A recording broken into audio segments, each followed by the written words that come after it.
बात करते हैं तो मेदिनी का जन्म 1830 को 1805 को सर्डिनिया की जिनोवा नगर में हुआ। मेदिनी बहुत अच्छे सुनिएगा। मेदिनी इटली का एक योग्य सेनापति, एक महान देशभक्त, राजनीतिज्ञ, गणतांत्रिक विचारों का समर्थक था। मेदिनी के पिता वकील थे। मेदिनी बचपन से ही काले कपड़े को पहनना पसंद करती, एकदम अच्छे से सुनो, क्योंकि मेदिनी अपने देश के दुर्दशा पर, अपने देश की स्थिति पर मेदिनी परेशान रहता था। देश की स्थिति को देखते हुए बचपन से वो अपने देश की स्थिति को देख रहा था, दुर्दशा को देख रहा। इसलिए मेदिनी ने ये अहद किया कि हम पूरे जीवन ब्लैक कपड़ा ही पहनेंगे, और जब भी आप देखिएगा मेदिनी का जो कोट है वो ब्लैक ही नजर आएगा। मेदिनी का पूरा नाम था जिसेप्पे मेदिनी। मेदिनी ने 1830 ईस्वी में कार्बोनरी नाम का एक संस्था था, उससे जुड़ गया। ठीक। मेदिनी 1831 में इटली में एकीकरण की भावना को जगाने के लिए, इटली को एक करने के लिए, संपूर्ण इटली जो अलग अलग क्षेत्रों में बटा हुआ था उसको एक करने के लिए यंग इटली बनाया, युवाओं के एकत्रित किया।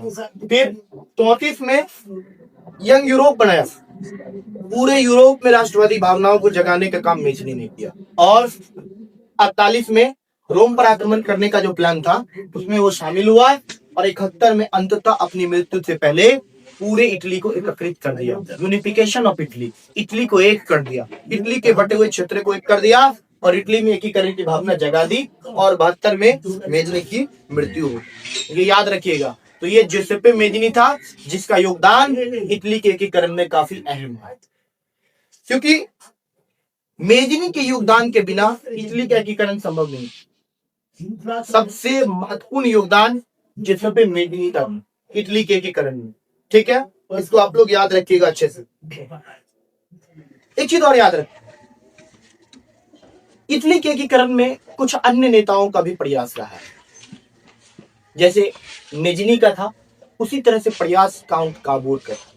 ये याद रखें, ये काउंट काबूर ये भी एक महान नेता था इटली का। बात समझ में आ रहा है कि नहीं समझ में आ रहा? और काउंट काबूर एक कूटनीतिज्ञ था। मेदिनी गणतांत्रिक विचारों का समर्थक था। मेदिनी योग्य सेनापति था। मेदिनी उदारवादी दल का समर्थक था। मेदिनी लोकतांत्रिक विचारों का समर्थक था। मेदिनी एक महान देशभक्त था। बात समझ में आ रहा है कि नहीं समझ में आ रहा? ये आपको याद रखना है मेदिनी के बारे में। लेकिन काउंट काबूर में पढ़ेंगे तो कूटनीतिज्ञ, कूटनीति से चाहता था इटली का एकीकरण कर ले। मेदिनी कूटनीति नहीं अपनाया। मेदिनी ने अलग अलग तरह की संस्थाओं की स्थापना की इटली को एकत्रित करने के लिए। लेकिन काउंट काबूर कूटनीति से एकत्रित करना चाहता। ठीक। एक चीज और याद रखो, काउंट काबूर 1853 से 54 में क्रीमिया युद्ध में भाग लिया। ठीक। क्रीमिया युद्ध में जो फ्रांस के साथ युद्ध हो रहा था उसमें वो पार्टिसिपेट किया मेदिनी, और इस युद्ध का प्रभाव मेदिनी को काफी पड़ा। इसमें फ्रांस के साथ युद्ध जो हुआ था उसमें वो अपने क्षेत्र का साथ दिया था। ठीक है ना, ये सारी चीजें हैं। अच्छा, एक चीज और याद रखना, मेदिनी 1859 में एक ऑस्ट्रिया सीमा संबंधी विवाद हुआ था, ये काउंट काबूर, उसमें काउंट काबूर भाग लिया।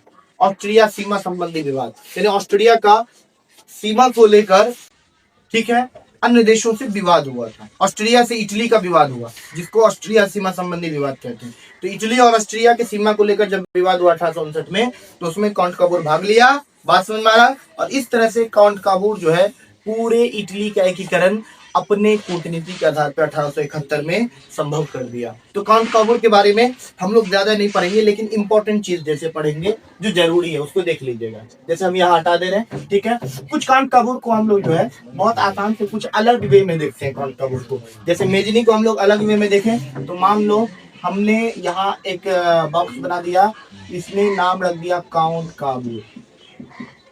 ये काउंट काबूर है। अब एक चीज ध्यान दीजिएगा, हम इसको इस तरह से पढ़ रहे हैं, जैसे यहाँ ऐसे दे देते हैं और इस तरह से हम लोग पढ़ते हैं। इसको थोड़ा सा ढंग से पढ़ते हैं। Very good. यहाँ हम लोग देखते हैं एक चीज काम करते हैं, 1853 से 54 काउंट काबूर। ठीक। 1859, ठीक, और 1860 से 61, 1862, 1871। छोटी छोटी चीजें देख लेते हैं।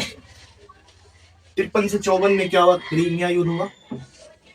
क्रीमिया युद्ध फ्रांस के साथ हुआ था, जिसमें वो भाग लिया। इससे इटली को फायदा मिला और इटली के एकीकरण के मार्ग को ये युद्ध ने क्या किया? प्रशस्त किया। इटली के एकीकरण के मार्ग को खोल दिया। बात समझ में आ रहा? काउंट काबूल। 1859 में ऑस्ट्रिया सीमा संबंधी विवाद हुआ। ऑस्ट्रिया सीमा संबंधी विवाद, ये याद रखिएगा, ठीक। 60-61 में इसका निराकरण हो गया। 62 में रोम पर आक्रमण की योजना, रोम पर आक्रमण हुआ, योजना बनाया या हुआ। 71 में एकीकरण हुआ। काउंट का बोल, ये बहुत इंपॉर्टेंट है। कूटनीतिज्ञ था ये, कूटनीतिज्ञ। काउंट का बोल कूटनीतिज्ञ था, ऐसे बोल रहे हैं। काउंट का बोल एक महान कूटनीतिज्ञ था। काउंट का बोल अपनी कूटनीति के बल पर इटली का एकीकरण करने का प्रयास किया। काउंट काबूल ने 1853 से 54 में क्रीमिया युद्ध में भाग लिया, जिस युद्ध में फ्रांस के साथ समर्थन प्राप्त हुआ, और इस युद्ध का लाभ काउंट काबूल को काफी मिला। रिजल्ट ये हुआ कि 1859 में ऑस्ट्रिया के साथ सीमा संबंधी विवाद हुआ, बाउंड्री वाला विवाद चला। उसमें जब निराकरण हो गया तो 62 में रोम पर आक्रमण करने की योजना बनाई, और इस तरह से सिसिली और नेपल्स को अपने क्षेत्र में लेकर इटली का एकीकरण कर दिया 1862 में। याद रखिएगा, ये दो क्षेत्र जो था इटली का, एक का नाम था सिसिली और एक का नाम था नेपल्स। ये सिसिली और नेपल्स को इसने एकीकृत किया। इन दोनों क्षेत्रों को अपने अंडर में लेकर पूरे इटली का एकीकरण करने का प्रयास काउंट काबूल ने किया था। ठीक है, ये याद रखिएगा। और एक बात और आप लोग याद रखिएगा, जब काउंट काबूल ने इटली का एकीकरण कर दिया, ठीक, तो उसके बाद इटली के एकीकरण में तीसरा महत्वपूर्ण योगदान आता है गैरीवाल्डी। इटली के एकीकरण का अंतिम चैप्टर, लास्ट चैप्टर, जो इटली का एकीकरण कैसे संभव हुआ, तो वह गैरीवाल्डी के नेतृत्व में हुआ। तो ये याद रखिएगा, Garibaldi, that's a very important चीजें हैं। इसको थोड़ा सा एक बार देख लीजिए आप लोग, गैरीवाल्डी के बारे में भी देख लीजिए। ठीक है, अब देखिए गैरीवाल्डी को कुछ और अलग वे से हम लोग पढ़ाई करते हैं। ये गैरीवाल्डी है। गैरीवाल्डी ने पूरे इटली का एकीकरण तलवार की नीति पर किया, ये याद रखना। गैरीवाल्डी तलवार की नीति पर इटली का एकीकरण किया। ठीक, गैरीवाल्डी वही सब काम किया। 1862 रोम पर एकीकरण, आक्रमण की योजना। 1871 एकीकरण, लाल कुर्ती वाला ये संगठन बनाया। लाल कुर्ती वाला नामक एक संगठन बनाया गैरीवाल्डी ने। गैरीवाल्डी का जन्म